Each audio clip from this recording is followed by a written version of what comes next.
اور انہوں نے منظور کر لیا کہ جناب ہم اس کے اوپر بحث کریں گے کہ جو پاکستانی گورنمنٹ ہے یعنی کہ جو شہباز شریف گورنمنٹ ہے یہ سخت ترین زیادتی کر رہی ہے اپوزیشن کو اس طرح سے پھنسا کر. اور انہوں نے کیا کیا جناب, یہ دیکھیں, یہ خبر میرے پاس موجود ہے. انہوں نے اس بارے بھی تحریک پیش کی کہ 3 وفاقی وزراء, جن کے میں 3 سیاسی حریفوں کی بات کر رہا ہوں, جن میں اعظم نذیر تارڑ ہیں, جن میں رانا ثناء اللہ ہیں, اور جن میں مریم اورنگزیب ہے,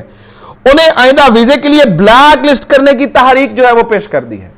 کہ اب بھی پابندی لگائی جائے. انہوں نے اوور ایکسائٹڈ ہو کر مقدمے تو درج کرا دیے تھے, چیزیں تو یہاں پر کر دی تھیں اور یہ ایک ماحول تو بنا دیا تھا, لیکن اب یورپین اور برطانوی پارلیمنٹ کیا کر رہی ہے, انہوں نے ان 3 وفاقی وزراء کو انہوں نے کہا کہ ان کا یورپ اور برطانیہ میں ہمیشہ کے لیے داخلہ بند کر دیں, انہیں بلیک لسٹ کر دیں, کیونکہ یہ صرف اور صرف جو ہے وہ ذاتی مفاد کے لیے جو ہے نا وہ یہ صرف کرنے کی کوشش کر رہے ہیں. تو ایک یہ گیم ناظرین کرام یہاں پر جو ہے وہ ہونے کی کوشش کی جا رہی ہے, آئندہ ویزے کے لیے جو ہے نا اس کو بلیک لسٹ کرنے کی بات چیت کر رہی ہے. اور یورپین پارلیمنٹرین نے بھی یہ اس بارے میں جو ہے نا وہ فیصلہ کر لیا. 13 پارلیمنٹرینز ہیں جنہوں نے یہ کہا ہے کہ جناب ان کے خلاف جو ہے یعنی کہ اس گورنمنٹ کے خلاف فوری طور پہ کاروائی کی جائے, ادروائز جو ہے وہ یہ ہمارے لیے جو ہے نا وہ مشکلات پیدا کر سکتے ہیں آئندہ آنے والے دنوں کے لیے. اب جناب اگلی کہانی سنیں, صرف بات یہاں تک نہیں ہے, یہاں پر بہت سارے لوگ ایسے ہیں جو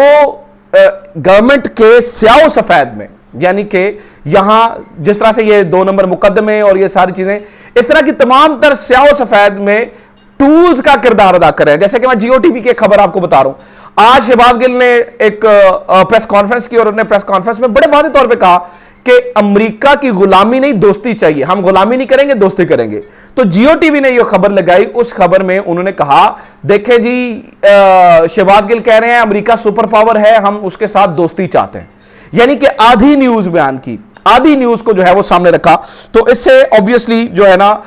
ایک پتہ چلا کہ یار یہ تو پروپوگیشن ٹول ہے, یہ تو جو ہے نا وہ پروپیگنڈا کر رہے ہیں, اور اس پروپیگنڈے سے جو ہے نا وہ بڑی ساری چیزیں جو ہے وہ واضح بھی ہو گئی. دوسرا میں آپ کو ایک اور خبر بتا دوں, دیکھیں آج عید کا دوسرا دن ہے ناظرین کرام.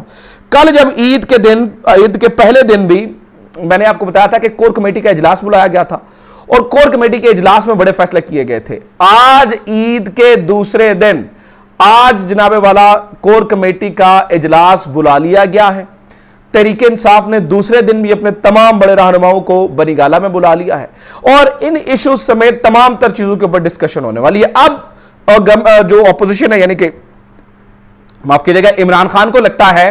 کہ اب جو ہے دس از دا ٹائم کہ ہم مئی کے اس پورے مہینوں کو ہم نے جو ہے وہ کیش کرنا ہے, اور جو شیڈیول جاری کیا گیا ہے آج انہوں نے وہ بھی کر دیا ہے. میاں والی میں 6 مئی کو جلسہ ہو رہا ہے, ایبٹ آباد میں 8 مئی کو, راولپنڈی میں 9 مئی کو, جہلم میں 10 مئی کو, لائرز کنونشن 11 مئی کو, اٹک 12 مئی, مردان 13 مئی, سیالکوٹ 14 مئی, فیصل آباد 15 مئی, سوابی 16 مئی, کوہاٹ 17 مئی, چکوال 18 مئی, اور مردان میں اگین جو ہے وہ 20 مئی کو. یعنی کہ ایک دن اب جو ہے وہ پریشر بنایا جائے گا, اور مجھے یہ لگتا ہے کہ عوام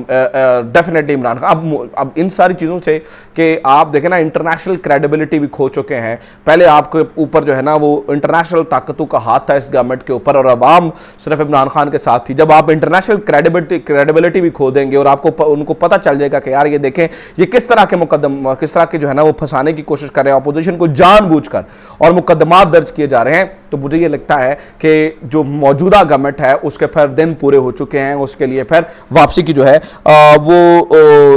ایک معاملہ جو ہے وہ شروع ہو چکا ہے. اچھا جناب یہاں پر ایک اور چیز سن لیں, کیونکہ میں نے 2-4 چیزیں الگ سے نکال کے لیے آپ کے لیے لکھ کے آیا تھا. وہ یہ بھی ہے کہ جناب آج جو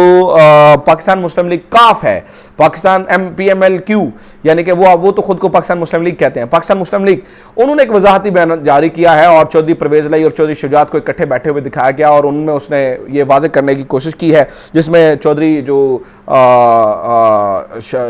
شجاعت ہیں اور چودھری پرویز الہی دونوں نے کہا جی ہمارے اندر جو ہے وہ کسی قسم کے کوئی اختلافات موجود نہیں ہیں, اور ہم جو ہے نا وہ بالکل